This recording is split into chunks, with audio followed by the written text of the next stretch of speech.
President Obama said tonight Russia has no excuse for massing troops on the border of Ukraine and no excuse for lending covert support to militias, causing what he calls chaos there. Ukraine is trying desperately tonight to put down an uprising in the eastern part of the country. Just weeks ago, Russia snatched Ukraine's Crimea Peninsula. This afternoon, the president spoke to Chief White House correspondent Major Garrett at a community college in Pennsylvania, where Mr. Obama had just announced grants for job training programs. Major? Scott, the president told me Russia is operating from a position of weakness, and that's why he said it has resorted to outlandish rhetoric and propaganda the world hasn't seen since the era of the Soviet Union. Mr. President, on Ukraine, is Vladimir Putin provoking a civil war there, and will you and Western leaders let him get away with that?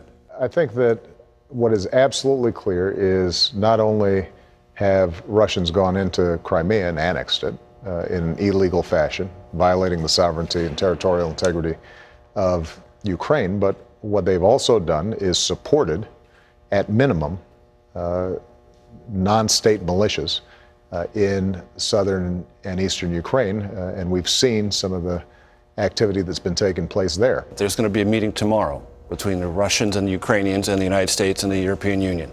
Expectations could hardly be lower for the outcome. Are you prepared to say, Mr. President, right here and now, that if that meeting fails, the United States and European nations will impose new and much more harsh sanctions on the Russian economy? What I've said consistently is that each time Russia takes these kinds of steps that are designed to destabilize Ukraine and violate their sovereignty, that there are going to be consequences. And what you've already seen is the Russian economy weaker, capital fleeing out of Russia.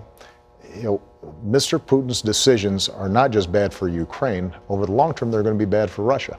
What message do you think Vladimir Putin was trying to send you and the U.S. military by having a Russian fighter jet buzz a U.S. warship in the Red Sea? Is he mocking you and the U.S. military? They're not interested in any kind of military confrontation with us, understanding that our conventional forces are significantly superior to the Russians.